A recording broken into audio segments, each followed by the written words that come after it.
or Magno? Magno. Yes, sir. Sige, paki-explain, sir. Yung sa retrofitting po, yung sinasabi niyo na kasama yung repair, kasama po sa kwan ni Engineer Abenales yun. Kasama po sa... Sige, sir. Liwanagin natin, sir, ha? They were hired to see what the defects and what caused the defects. Yeah. So, sa kanilang findings, eto defects, tapos sinabi nila, by the way, may bago ng code. So, since may bagong code, mas magandang i-retrofit nyo. Diba? Yun ang trabaho nila. Yes. Tama? Hanggang doon, tama pala yun, sir. Okay. Trabaho ng DPWH, ipaghiwalay. Ano yung repair at ano yung retrofit. No. Hindi naman trabaho ni Mr. Abinales sabihin na eto i-bid nyo, eto sagutin nyo. Hindi. Technical sila po eh. Hindi po sila accountant, hindi po sila consultant ng DPWH sa bidding, hindi sila procurement entity consultant. They're an engineering consultant. 'Di ba?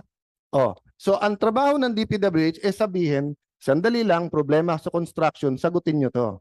So sir, yung epoxy injection ba, retrofit yun or repair? Dahil nakisama sa kwan, sa BOQ or let's say doon sa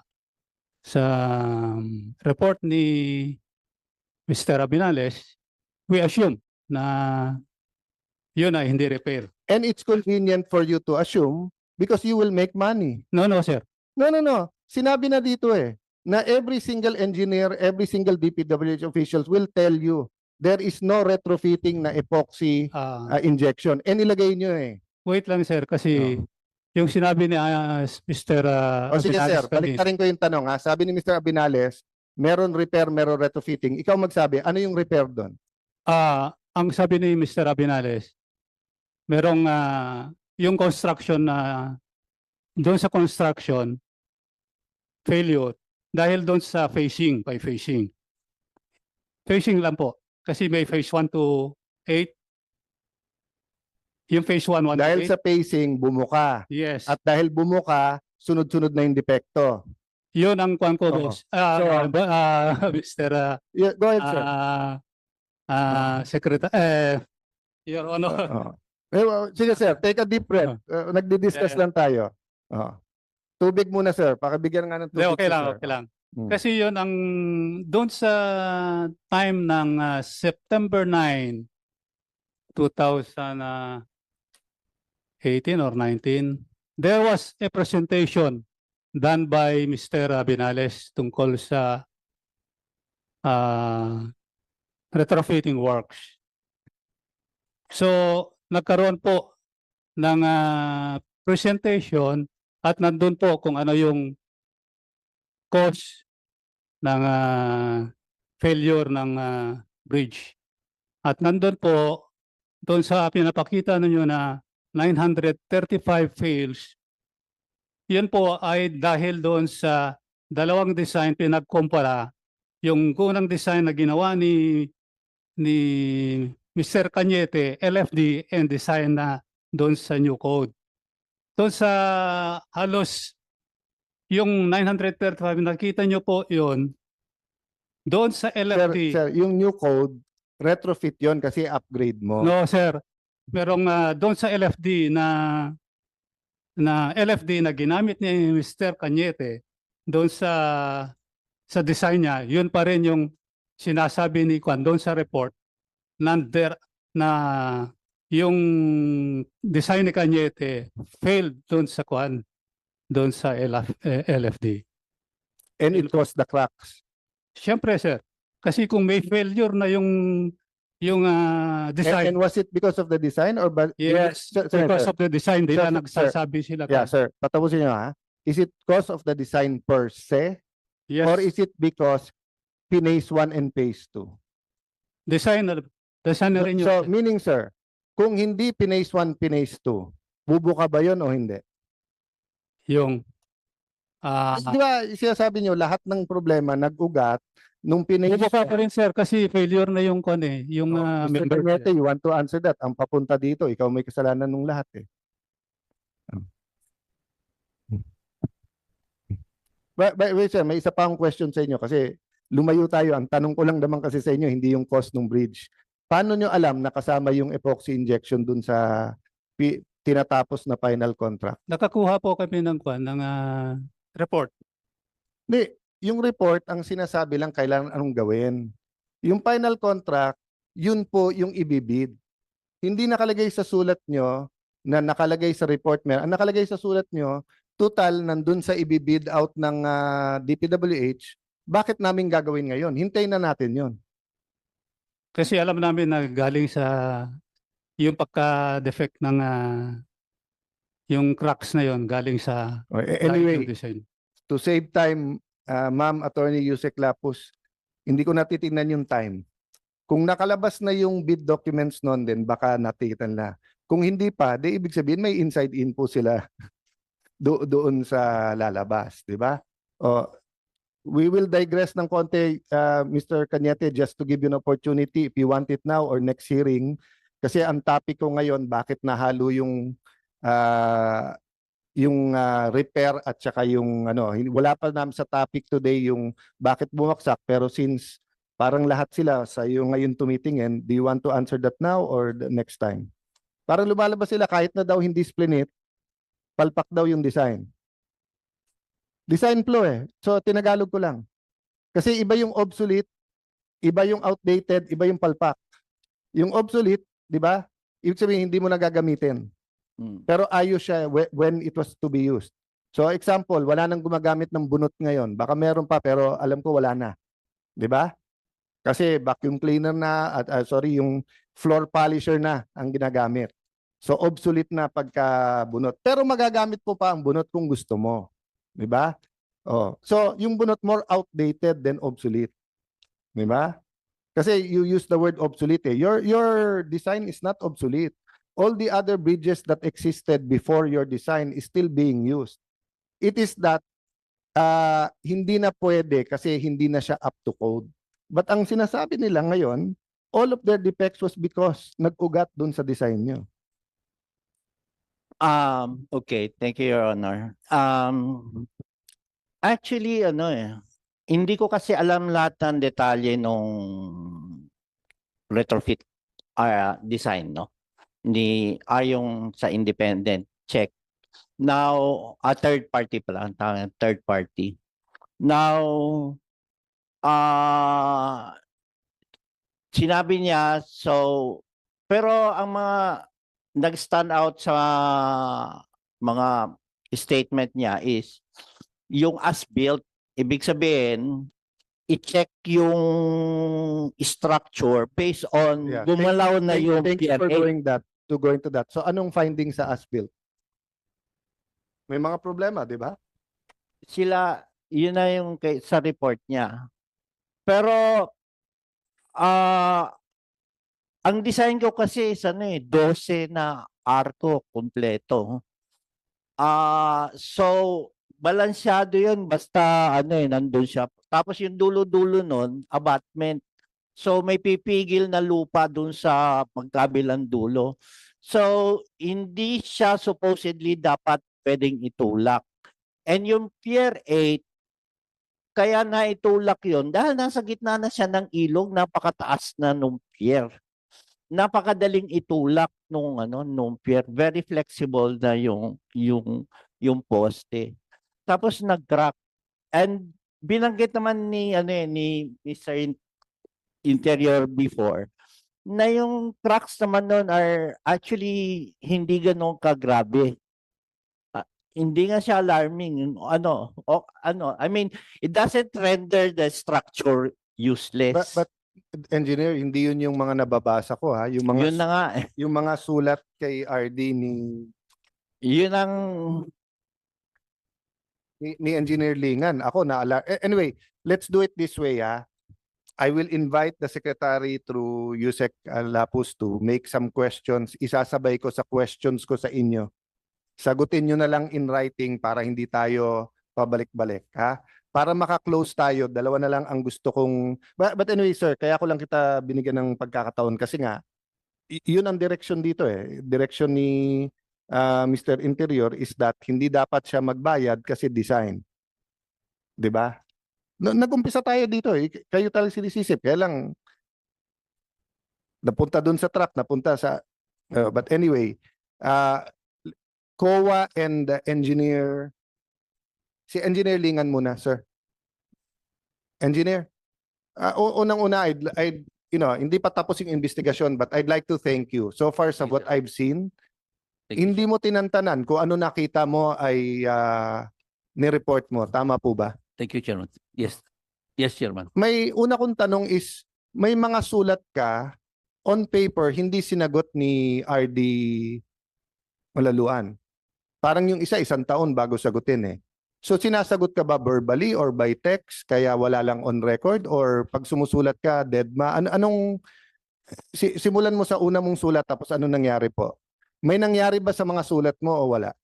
Actually, sir, just to document it, ginagawa ko ng sulat. But I discuss it to them mismo sa verbally. Because isang office lang kami, I discuss it to them verbally. Pero ginagawa So ko you pa were lang, smart enough to document to it para make hindi it documented, sir. Oh. And from the start, ano yung nakikita mong problema sa tulay? From the start, sir, kasi parang yung while on progress yung construction na may mga nakaka-crack up na defects. So despite na palagi nandun si designer on site to supervise it, at sinusunod namin lahat yung mga approved plans, nakaparoon pa rin ng problema na ganyan. So I suspect na may design flaws, sir. Susundan kita ha, na despite the fact na nandun yung designer at ginagawa, may lumabas na defect. Okay? So, you suspected baka sa design. Yes, sir. So, malayo pa, wala pa yung earthquake. Wala pa, sir. Wala pa Oh. yung like yung span 2 and 3 na nagkaroon na ng defect nung nag-submit ng revised plan ang designer, it is an admission of na mali yung design na nila. Okay. But ang point ko po, may defect na at that time. Yes, sir. And dalawa lang ang pwedeng cause nung defect at that time, either construction, Or design. Yes, sir. kasi at that time, wala pa yung bagyo, wala pa yung earthquake. Yes, diba? sir. Wala pa. Okay. Yes, sir. Kailan una mong narinig yung building code kailangan masunod? Inabot mo pa ba yun? Hindi na. Hindi ko ma-remember, sir. Oo. Parang wala. Di ako. Kasi ako mismo sa dokumento, siguro next hearing or padala ko sa inyo, ang layo na sa timeline bago binanggit yung yung code eh. Oo, yung code. Lahat ng so were you still involved, engineer, nung humihingi na ng pondong pang-repair yung yung hindi na, sir. Hindi wala na, ka na doon. wala na po. Oo. So you're retired na. Yes, sir. Yes. Ba't kayo hindi na-promote? I don't know, sir. I don't know. No, It is the- wala it is- wala kang it is the- padrino, it is wala, the wala kang discretion. nagawang papor, hindi ka lang kilala, hindi ka nag-apply.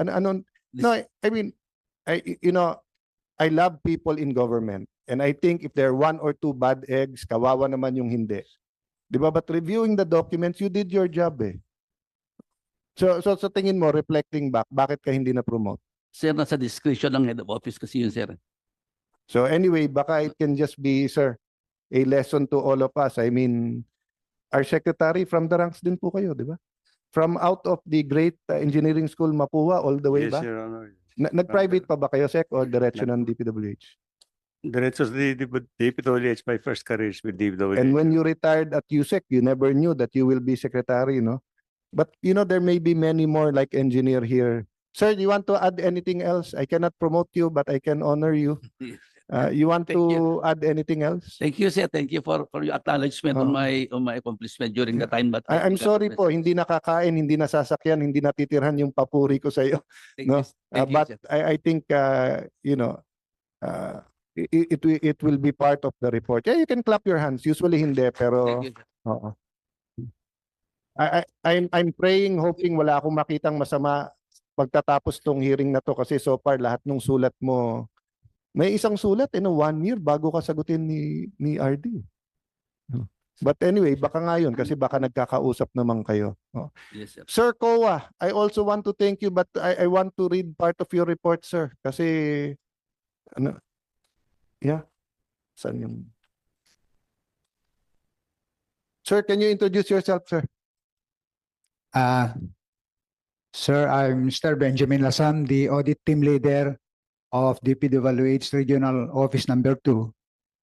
When the project Akabagan Santa Maria Bridge was implemented from we audited phase 1 hanggang phase 5, sir. Sir, I want to read it pero I don't want to put words in your mouth. Kayo na magsabi, sir, from the start or in your own words, sir, anong naging findings o conclusion niyo, sir? Firstly, on the phase 1 and 2, we have some adverse finding on the implementation of the project. As mentioned in our affidavit. Our report was came from the technical audit findings came from our engineers from COA by the team of engineer Randy Sumabat and engineer Warner Alvarez, sir. Then after phase 1 and 2, we proceeded to audit phase 3, but on the phase 3 there was no adverse finding. On the phase 4 that pertains to the repair and retrofitting, we have another finding on phase 4. And that finding was also incorporated and mentioned in our affidavit. On the phase 5, we requested an audit of phase 5 just lately after the bridge has collapsed.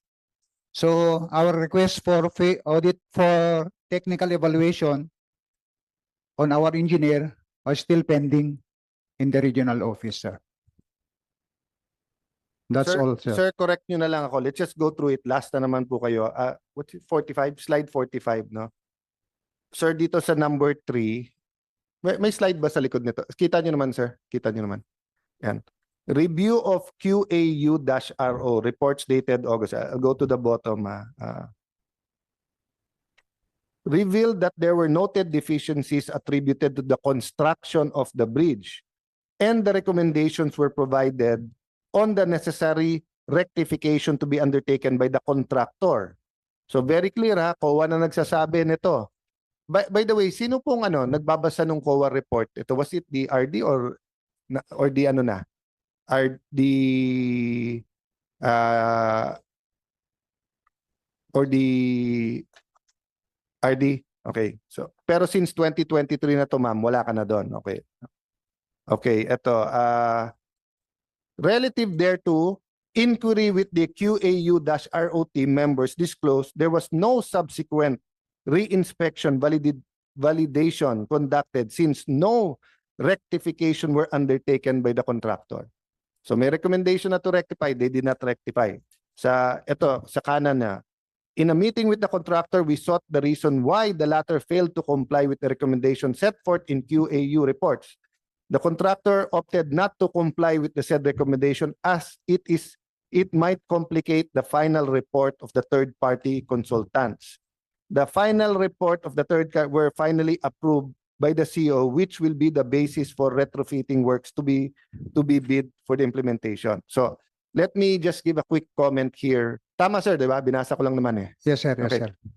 Mr. That's- Secretary, in one sense, naintindihan ko yung contractor na sandali, pag ni-repair ko yan, baka iba sabihin ng third party. Pero ang hindi ko maintindihan, nung nagsalita yung third party, ayaw din naman pala niyang gawin. I-bid na lang daw, tapos yung mananalo sa bid ang gagawa.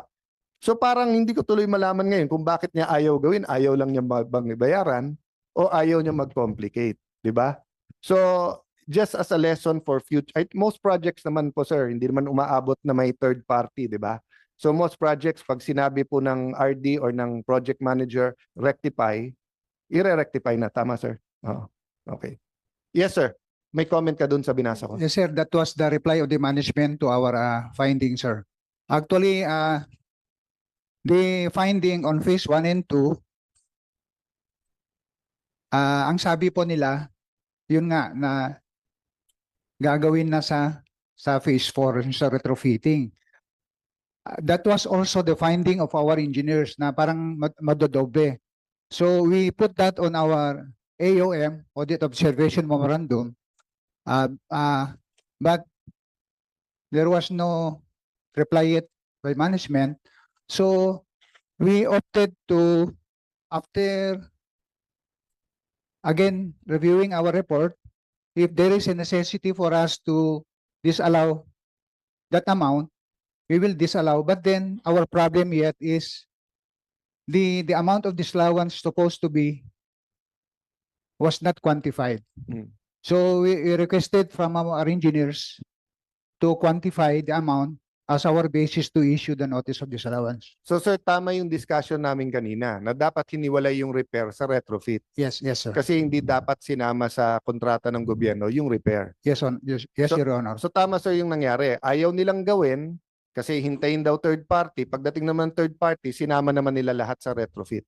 Yes, Your Honor. Okay. So basahin ko lang po dito but I really thank you for that kasi malinaw talaga yung sa COA.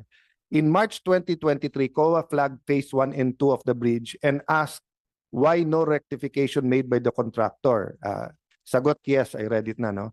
Specifically, the audit query asked why no reports evidencing remedial measures were submitted to the Office of Auditor to address the defects noted by PE Lingan, di ba? So ang Yes. naging basis din nyo po, that's why I'm congratulating Engineer Lingan. Kasi yung kanyang reports dahil in writing, nalaman ng COA.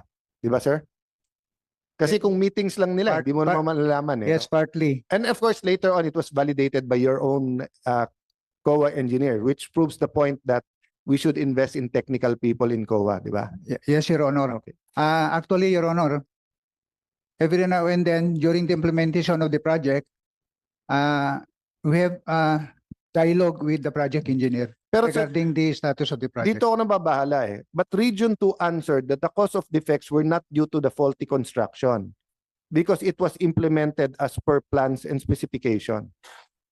So, anong ibig sabihin nito, sir? Sinabi sa inyo ng Region 2 na hindi faulty yung defects? Yung defects are not due to faulty construction? Galing po sa DPWH. Yeah, so may conclusion na sila, no?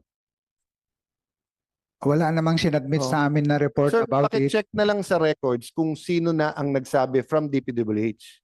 Yes, Your Oh. Honor. Kasi am I correct, RD Malaluan, Ma'am Yusek Cabral, Yusek Pipo, even in your investigation now, dun nyo palang tinignan eh.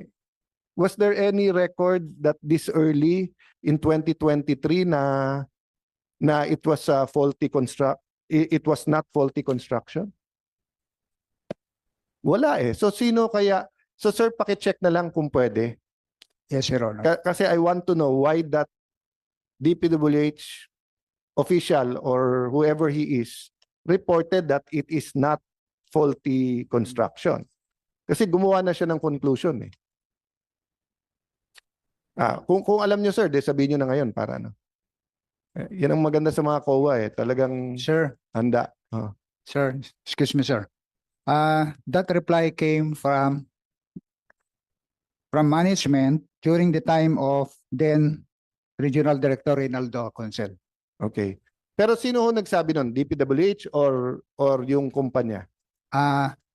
DPWH Ang nagsabi? ang nagsabi, but I believe it came from the contractor. So that's a bigger problem because the contractor will always say it's somebody else. It's just human nature, di ba? Sinabi ng asawa ko, sino kumain ng pagkain dito? Sabihin ko agad, hindi ako.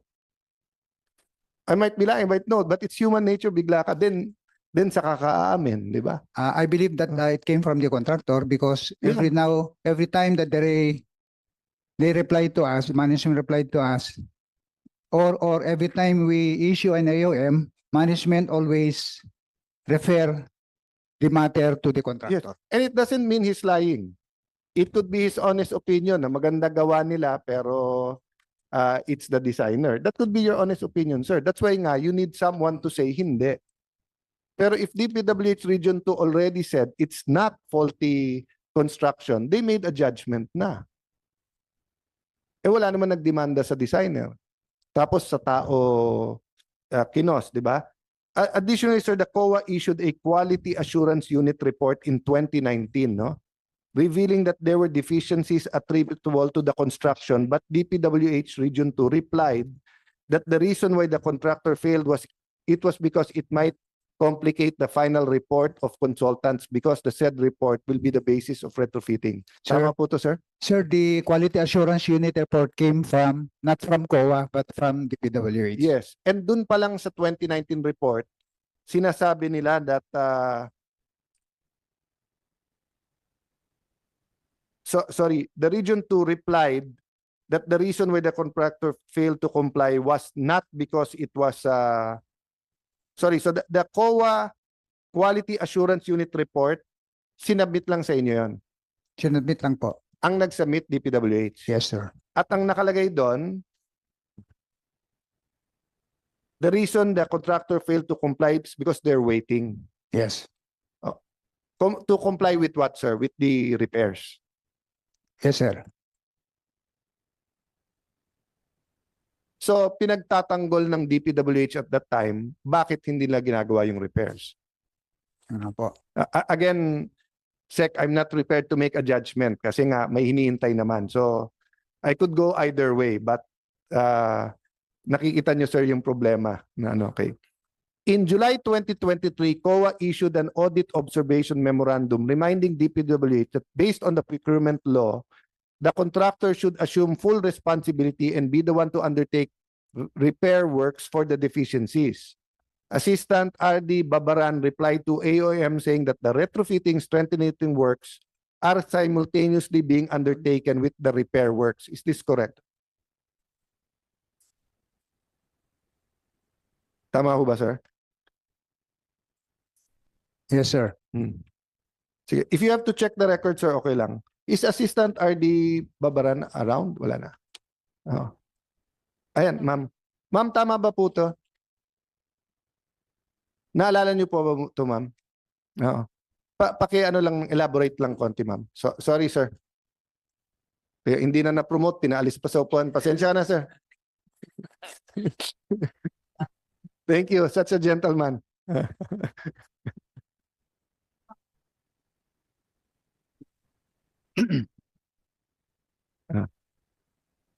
Ma'am, elaborate lang kasi tatapusin na natin dito and I'm sure Yusek Lapus will continue naman my question sa internal ano niyo, no? Eto ma'am, basically may November 10, 2023 letter nyo na nakalagay due to innumerable defects to be repaired as per finding, it requires time to finish the repairs work considering that retrofitting strengthening works on the bridge are simultaneously undertaken therewith. Nonetheless, please be informed the contractor has initially started repairing noted defects. Ano nyo to, ma'am? Reply nyo kay Auditor Lasam. Ito ma'am, yung November. Yes, sir. That's our reply for their AOM dated July 17, 2023. Yes, so you're saying that they were doing the repairs simultaneously with the retrofit. Yes, sir. Pero nasama na sa kontrata ng retrofit yung repairs eh. So Ganito, technically, you are not lying. But ganito, actually, they were not doing the repairs on their own volition. Tama ba, ma'am? Ay, walang ano dito. Tama naman to, but tama din ba ako? I mean, yes. factual lang yung sagot mo, but were they doing any repairs that hindi kasama sa ano kontrata ng retrofitting? Yes, sir. They were doing repairs. Like for example, meron po yung mga split post na during the time nag-occur po siya nung after the effect of the earthquake, nag-split post siya, and then there were also cracks on the post na nire-repair din po nila. And there was also And yun, ma'am, hindi kasama sa kontrata ng retrofit. po, sir. Hindi rin kasama sa additional 100 million o chinarge din nila eventually? Hindi po ganito po, sir. Before yung kwan kasi the occurrence of the earthquake in 2022, there were already cracks. And then ni-repair po naman nila. But then after repairing the cracks po, still nag-occur pa rin yung defects na yon. So instead na mag-stop na po sana, nagiging progressive po yung cracks. Okay. Thank you, ma'am. That gave us sobrang linaw. So, may cracks, ni-repair. Ang problema, sulpot ng sulpot. So, possibly, ang nakita nung COA, hindi yung original na repair, but yung other cracks. Yes, sir. But But you agree, ma'am, that all of those subsequent cracks, hindi retrofit yon, repair yon. meron, ganito po, sir. For example, meron po yung yung mga nauna pong cracks that should have been repaired. So, ni-repair naman po nila. But after repairing po kasi, nag-occur, despite po na na-repair na po yung mga cracks, nagre-recur po yung occurrence ng cracks. And was that because of design or poor construction? Or you don't know? I think, sir, Honestly, you don't know, or it's not within your purview? it's not within my purview, sir, kasi there was already a question on kung ano ba yung cause ng defects. Like for example, in spans 2 and 3, nag-occur na po yung mga cracks na yon sa spans 2 and 3. That's more than enough, ma'am. But I go back to my point, di ba? Na you cannot determine sino magbabayad unless you determine ano yung cause. Yun pong mga unang cracks, sir, that should have been repaired at the expense of the contractor. Because you determined that it was due to their construction. Hindi pa naman namin ma-determine, sir, na it was due to the construction, but it occurred. No, simple lang tatlo lang yung cause, di ba? May fortuitous event, which in case, depende sa nalagay sa kontrata. If the kontrata says a fortuitous event, walang magbabayad, di ba? Okay. The other one is poor construction. Pag poor construction, yung contractor. Di ba? Pag design flaw, hindi pa rin Republic of Philippines dapat demandahin yung designer. Or kung i-advance ng gobyerno, then i-demandahin mo yung designer. Pero kung yung design tinanggap ng contractor, walang liability yung contractor.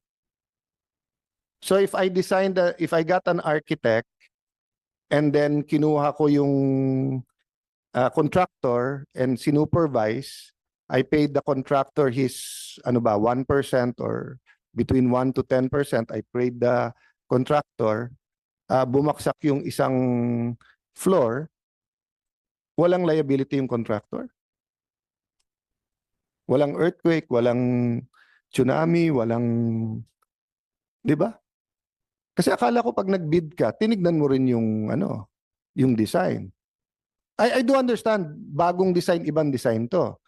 That's why nga, di ba may ratings yung contractors, kung AAA, etc.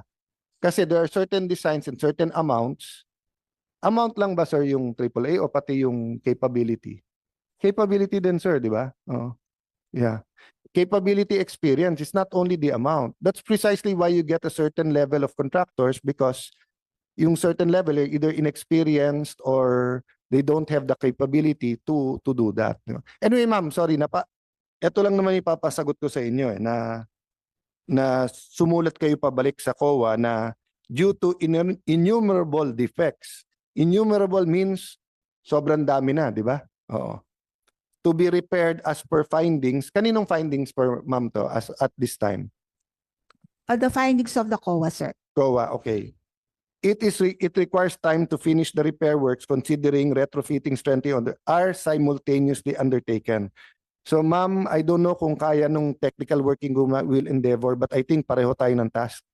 Ihiwalay kung ano yung ginawa nila on their own na repair at hindi chinarge, at ano yung chinarge pero repair versus pag hindi natin to ginawa, magiging modus to sa ibang mga DPWH projects. So sir, sa COA, sir, do you want to add anything? And again, thank you for your work. No more at this moment, Your Honor. Sige, I'll just read your sa final report nyo, September 5, 2024. Last paragraph, prepared by Warner Alvarez, checked by Randolph Sumabat, reviewed by Pancho Pascual. It was noted that the previous reported defects like multiple cracks on various decks, slab, arches, and concrete railings warped diagonal wind bracing and deteriorated pre-mold fillers and the increasing gap of extension joints were corrected but as pay items in this contract. Yes. Tama sir, no? Yes, Your Honor. And tama ba yung, I'm not sure kasi kung layman's language to or may COA language, yung sinabing but as pay items, meaning may question nga. Ba't nyo sinama sa pay to? Yes, Your Honor, parang nadoble na the defects on the phase 1 and 2 was again included on phase 4 on the retrofitting. Yun ang finding po ng engineers namin. That's why we issued an audit observation memorandum on that regard, Your Honor. Yeah, I won't read na everything but meron ka dito, the project was 94.70% completed instead of 94.53. Yan. As submitted statement of work, the quantity item of 416 is overstated. The total area verified is only 873 square meters instead of 974 square meters per statement of work accomplished with an overstated area of 100 square meters amounting to almost 1 million pesos. So hindi na to design, di ba? Yes, Your Honor. Kasi Your Honor, construction na to eh. that was the finding of our technical inspector, which he is now present at this time. Okay. May we request that she'll be, Sige. that he will explain. Yeah, dahil Yes, nandiyan fine. naman siya, Mr. Secretary, 5 minutes will complete with this, no? Yeah, go ahead, please, sir. Engineer Assis, I'll call you right after. Engineer Sumabat, Yeah. Your Honor. Sige. Engineer Sumabat. Thank you, sir.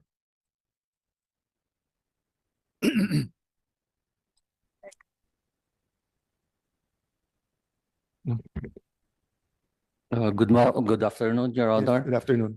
Yung findings po namin na yan, parang overstated lang po dun sa sinubmit nila na partial na, yung SWA na 94%.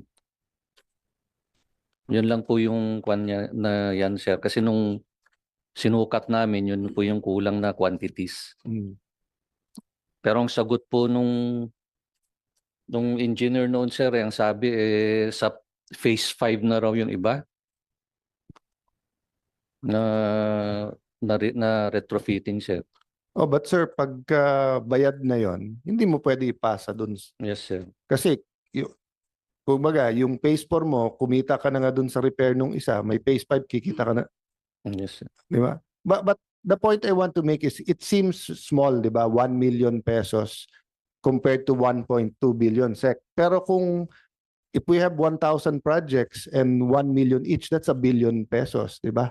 So that's why it's very important the work you're doing na talagang tinitignan nyo as to specs, no? Yes, sir. So, sir, last na lang, no? So, pagka gano'n na may findings kayo tapos na-verify ng DPWH, ang obligasyon ng department is kung may withholding pa, hindi bayaran. Tama ba?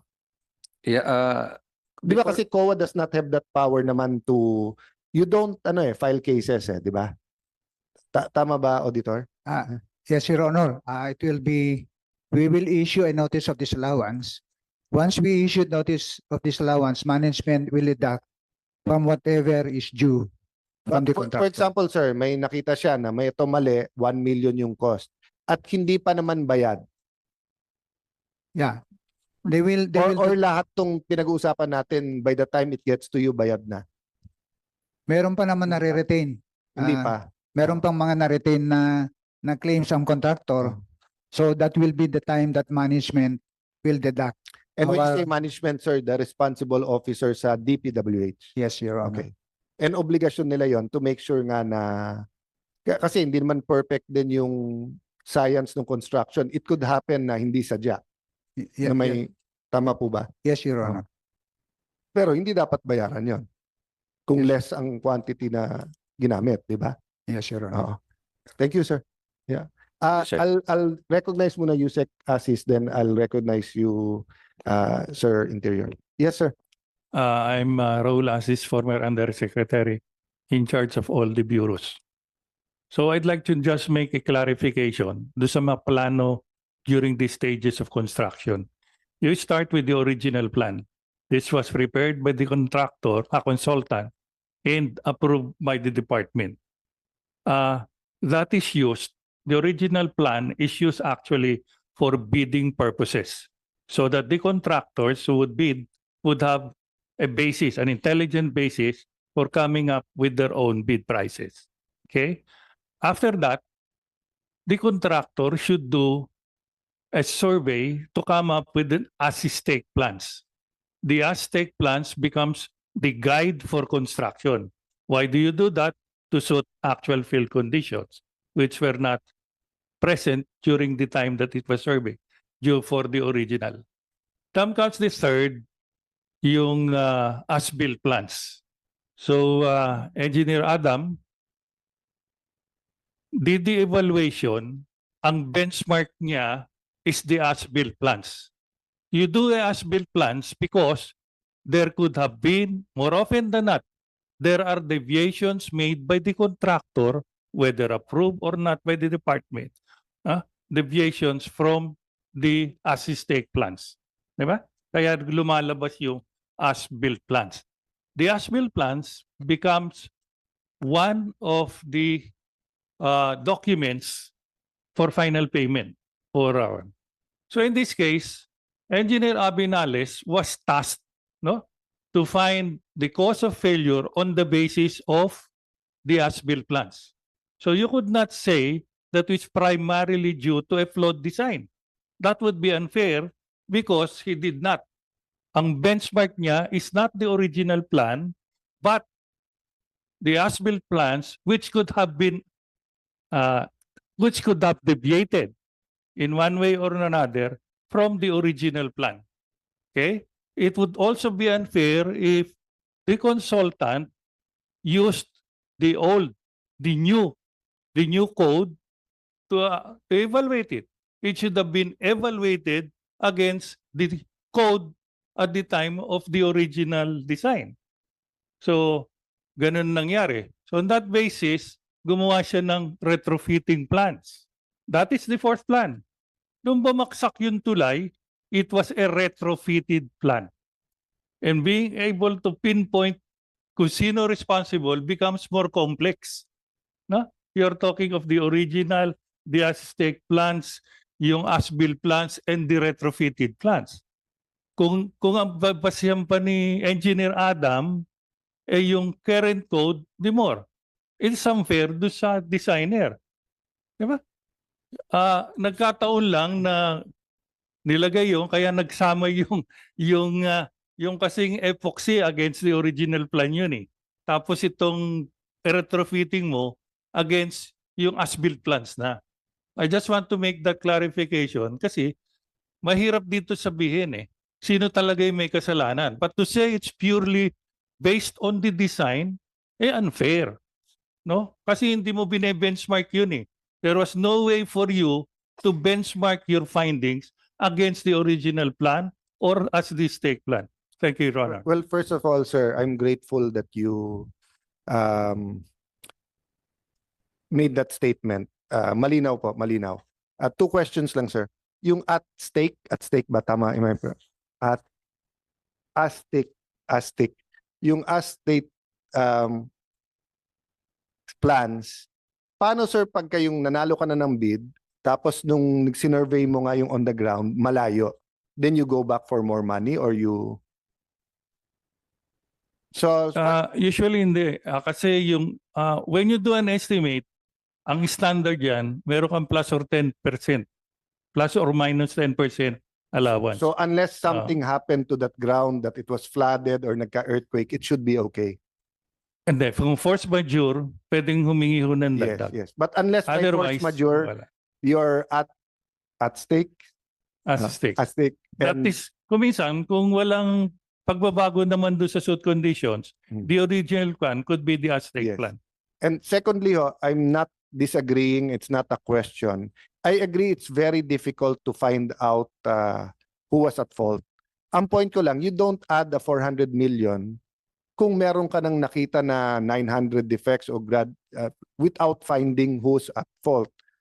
And even if you have to, para magamit yung bridge, ihiwalay mo yung repair sa sa retrofit, di ba? I mean, you're not disputing that. I'm just clarifying that from our point of view. And then this, I agree with you again na despite all of this, bumaksak pa rin. Go ahead, sir, if you wanna. Wala, yeah, yun ang sinasabi.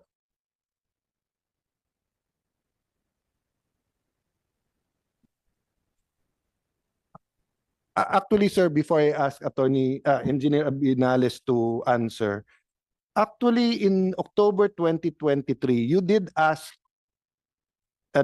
Engineer Abinales, Construction Supervision Consultant, instructed PE and PM to include the as-stake plans and the retrofitting works of bottom chord span 1 to 4 and span 12 that were not including in the retrofitting and strengthening plans. Ba tama ho ba na as-built yung naging basis nyo o tinignan nyo rin yung original plans? Hindi lang po yung as-built plans ang tinignan namin, pati po yung original na plans po. But did you do that on your own volition or sa terms nandun? I have to Yeah. examine both documents po para Sige. makita ko lang po. Let's examine kasi kung wala yung original sa una, then mistake ng DPWH and we should correct that in future kasi tama naman yung sinabi ni engineer, ni former tama. USEC, di ba, na you have to, but you actually looked at the original plan. Exactly. At Yes. kaya nyo nakita yung sinabi nyong nung hinate, bumuka. Yes, sir. I don't know if you wanna give an opinion there, Yusek, kasi yun nga yung problema ko. Kung sabihin nilang the plans were solid, but nung phase 1, phase 2, and when you make it that way, bubuka. Therefore, hindi daw kasalanan ni Engineer Cañete because you want to explain that para if anyone, let's close with that. Explain that, then if anyone wants to comment. Kung Okay. hindi, we will. Design ko, monolithic or nakakabit yung arches sa piers. So, yun? So, parang may frame ka, 12 spans. Ang design ko, 12 spans, na 12 na arko, tapos restrain siya sa dulo-dulo ng abutment. Ang ginawa nila is, nag-phase 1 sila, 8 spans lang, span 1 up to span 8. Pagdating sa span 8, nasa gitna ka na ng ilog. Kasi yung first 4 spans nasa lupa eh. Nasa lupa. Buti na lang span 3 yung nag-collapse sa hindi sa tubig bumagsak kundi baka may namatay. Yung span 8, yung pier 8 na nagdadala nung arch number 8, okay pa siya nung kinonstruct yung pier, nilagay yung arco, nilagay yung steel floor system. Pero nung binuhusan na yung concrete deck, kasi yung floor system bakal eh, so magaan lang siya. Pagbuhos ng concrete deck, na-transfer na yung load dun sa arco. Eh yung arch number 8, walang kadugtong na arch 9. Kasi dapat kompleto eh. So dapat pipigilan siya nung arch 9. Ang arco kasi kapag nilagyan mo ng load, bubuka yun eh. Bubuka siya. Eh yung pier 8 nasa gitna ng ilog, napakataas na. Yun na yung pinakamataas kong columns. So slender na siya, madali na siyang itulak. Mathematically, ang slenderness is proportional to L cube. Cube ng height. So very slender talaga yung compared sa nasa pier 1, pier 2. Your Honor, I think the Yes. contractor wants to comment muna, sir. Your Honor, Si just one comment. Secretary muna. Yes, sir. Just one comment lang. Engineer Cañete, in your detailed engineering design, did you prescribe a construction methodology for the entire structure? For the entire structure? For the entire structure? Basically, ang ko is Did you put into your detailed engineering design, which is required in any detailed engineering Okay. design, a construction methodology? So let me answer. Yes. Okay. I was required to do a methodology. And my focus with the methodology was ang methodology kasi is to aid the contractor eh. sa construction. Ang focus ko is what's the difficult part sa sa pag-construct ng nung complicated na tulay ko. Ang is yung steel na part. Engineer Kaluwing, So my methodology was focused on that. I will adapt the question lang ni Secretary for the record, no? Yeah. So ang answer mo is yes, pero doon nakafocus. Nakafocus ako sa Kasi ang tanong niya, did you? So you did. You oh, did. Pero ang focus mo doon. sa bakal. So meaning yung in-explain mo Sa- ngayon na sa- dapat sabay-sabay, wala doon yon. Yeah, oh. Okay. Ang question ko lang, Sir, Ang- just to follow your logic, dapat ba nandun yon if he didn't assume naman na may phase 1, phase 2? Considering, Your Honor, that this is a very unique design. This is the first structure ever designed in the Philippines or anywhere else. We have been trying to look internationally whether this has been adopted. We have not found anything like this. Pero pag ganun, Sek, sino nag-yes sa design? Kasi when I asked, halimbawa, Yusek Asi, I said, ang ganda naman ng San Juanico. And sabi nila, yes, pero iba yung design. So, Your Honor, kung yung ganda lang, we can also do other na maganda design. But was it a senator, a governor, a congressman, a mayor, a Yusek who said na, oh, magandang design ito, kunin natin? Or wala, it's more of sinong magde-design, then yung design niya, tali na tayo. I don't really know. Go ahead. Your Honor, Yes. pwede akong Yes, of course. magtanong ng clarification. Yeah, Ano ibig through me, Mr. Chairman. Through me, engineer, tapos I will ask. Ay, you. sorry. Just for your order. Gusto ko lang ma-clarify kung ano ibig sabihin ng unique. Kasi kung yung arch bridge na may mga cables or or hangers, yung Bamban Bridge sa MacArthur Highway, matagal na yun eh. Yeah, but engineer, ikaw din nagsabi nung unang hearing na medyo iba tong design first in the Philippines. Nangalin? Sabi niyo po nung first hearing, di ba, na medyo bago tong design, first time gagawin sa Sa Philippines. DPWH. Okay. Pero sa Siguro, but yun may- nga ang gusto ko maliwanag sa kanila kung ano ibig sabihin ng unique. Bakit sa... unique, Hindi kasi hindi siya conventional. Hindi siya conventional. unique meaning Not wala alike. silang iba pang ginawa na the same. Tama ba, sir? Yes. Meron, Bamban Bridge. DPWH din yun eh. Exactly the same design? Hindi, Arco. Arch system. But Ano yung ibig sabihin nung Bamban Bridge is a basket type. Yeah, but it's still an arch na Basket meron type. kang Basket type, one single arc.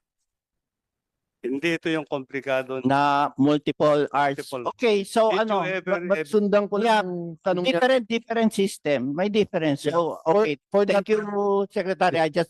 Sorry. I No, want no. to thank Yeah. the Secretary for the clarification. thank kung you, thank you. Ano ibig sabihin nung... For that lang, let me bilugin lang Yun. natin, Sec, para umuwi tayo medyo, So, assuming wala nga sa kanyang methodology yung, tapos hinati, ginawang phase 1 and 2.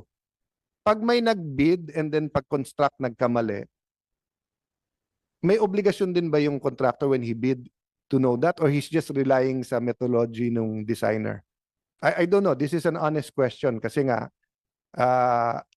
in our country, nagfe-phase 1, 2 talaga tayo to maximize the funds in the year, di ba? Kasi usually yung phase 1 natin, yun kaya mo lang i-absorb that year, di ba? So but kasi hindi naman tayo multi-year budget eh. Well, we have a couple of multi-year pero hindi or we've never encountered kasi na phase 1, phase 2 nagka-problema. Kaya wala tayong rule.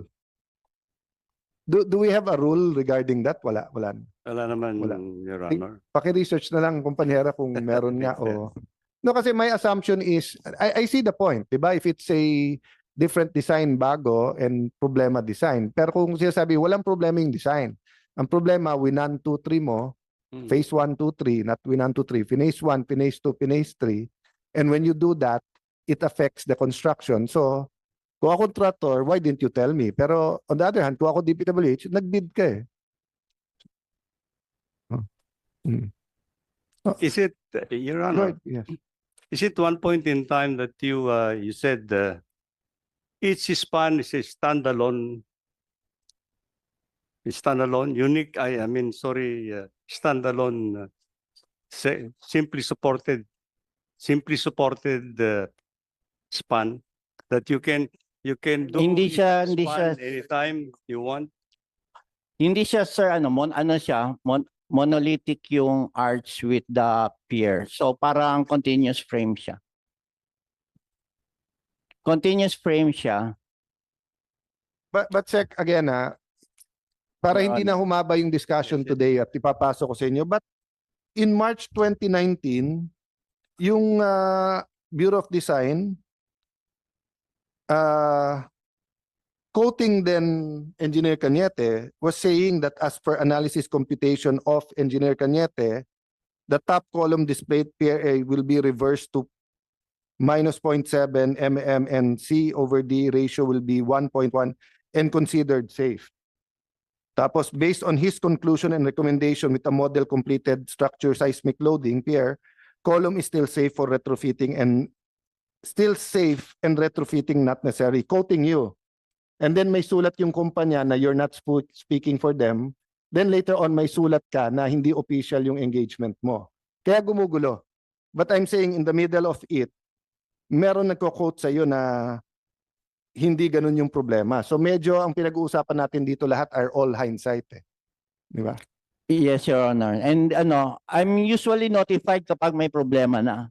And yun, what happens sa Pier 8, yan, after several years na nagko-construct, So at bigla what akong- point in time did you theorize or discover Which or one? yung Nung nakita ko na yung Pier 8 na yung nung tinulak na yung niya. mali mali na ito'y pinace kaya bumuka. Was that na Nung in-inform na nila ako, tapos pumunta ko doon, tapos nakita ko, syempre tutulak niya to, tinulak niya. Pero hindi siya alarming eh. but they were quoting you here na hindi nga kailangan ng retrofit. Oh, kasi maliit lang yung cracks, hindi naman siya alarming. So we'll stop there because hindi naman natin matatapos, di ba? And kung hindi bumaksak, Span 3, Your Honor, yung bumagsak.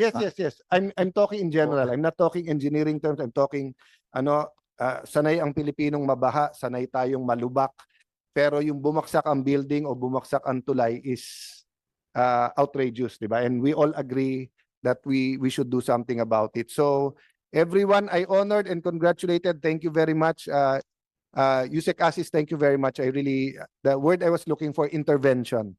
I appreciate your intervention. I'm not an engineer, but this has to be explained. So, Sec, maybe when the other senators are available, let's continue our investigation. Maybe may I ask if advantageous, let's have a joint technical working group. Ibig sabihin hindi tayo, pero Yeah, yes. and the right questions and the right documents para Yes, Mabilis. yeah. Yes, Your Honor. Well, Your Honor, I think my predicament is actually that I have